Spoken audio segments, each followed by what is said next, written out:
She was walking alone at midnight after her shift. Then a man grabbed her arm and said, "Walk faster." The rain had stopped, but the streets still glistened under the dim glow of broken street lamps. Somewhere in the distance, a stray dog barked, and the faint hum of a faraway train echoed through the silence. Maria pulled her worn coat tighter around her as she walked down the cracked sidewalk, her breath forming faint clouds in the cold night air.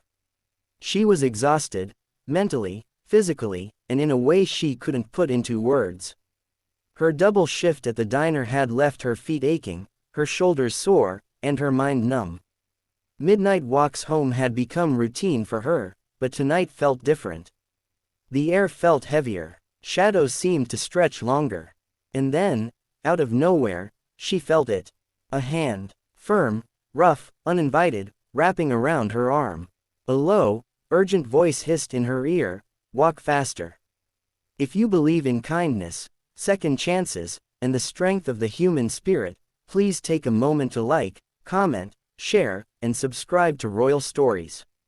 Your support helps us keep telling stories that touch the heart and remind us of the good that still exists in this world."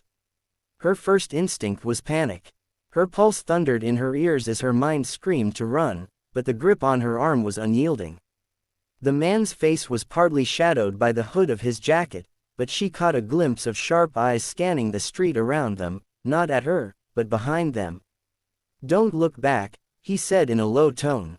His voice wasn't dripping with malice, it carried something else. Urgency. Warning. She wanted to yank herself free, to scream, to demand answers, but her feet began to move faster before she could think. Her instincts, confused yet strangely trusting, obeyed his command. They passed the corner store where the fluorescent sign flickered in and out. Maria glanced at the glass, hoping to catch her reflection and assess the situation, but the man's voice came again, "Keep going. Don't stop. Someone's been following you since you left the diner." Her stomach turned cold. She remembered the faint crunch of footsteps behind her earlier, the feeling of being watched. She had brushed it off, too tired to care. Now her heart pounded harder. The man's grip loosened slightly, enough for her to know she could pull away if she wanted. But for some reason, she didn't. He stayed close, subtly adjusting his pace to match hers, guiding her toward the busier main road. When they reached the corner, she dared a glance over her shoulder. That's when she saw him, a tall, dark figure standing at the edge of the alley, half hidden by shadow, his gaze locked on her. He wasn't moving toward them, but he didn't need to. The look in his eyes sent a shiver racing down her spine. Her stranger, if she could call him that, took a sharp turn with her down a well-lit street where cars occasionally passed. They walked quickly, his hand no longer gripping her but still close enough to reach if she faltered. Maria's mind was a swirl of questions, but her lips stayed sealed until they reached the entrance of a 24-hour gas station. The man finally stopped, turning to her fully for the first time. He was older than she'd thought, maybe in his late 30s, with weathered features and eyes that carried a weight she recognized, someone who had seen too much. "You're safe here," he said quietly. "That guy's gone." She wanted to demand answers. Who was he? Why had he helped her? But the only words that came out were a shaky, "Thank you." He nodded once, then began to walk away. Without thinking, she called out, "Wait. What's your name?" He paused, hesitated, then simply said, "Daniel," before disappearing into the night. In the days that followed, Maria couldn't stop thinking about that night. She kept replaying the moment his hand grabbed her arm, the urgency in his voice, and the silent figure in the alley. She wondered if she would have even made it home without his intervention. But what lingered most in her mind was the look in his eyes, not just urgency, but pain. She had seen that look in people who carried scars no one else could see. Weeks passed before she saw Daniel again. She was walking home in the early evening when she spotted him sitting alone on a bench near the park, staring at the ground as if lost in thought. This time, it was Maria who approached. She thanked him again, but as they began to talk, she learned fragments of his story. Daniel had once been a firefighter, a hero to many, until a building collapse took the lives of 2 of his team members. He had been the one in charge that day, and though the investigation cleared him of wrongdoing, the guilt never left. He left the service, cut himself off from most people, and drifted through the city like a shadow. The night he helped her wasn't an accident. He had been sitting nearby, trying to quiet his thoughts, when he noticed the man following her.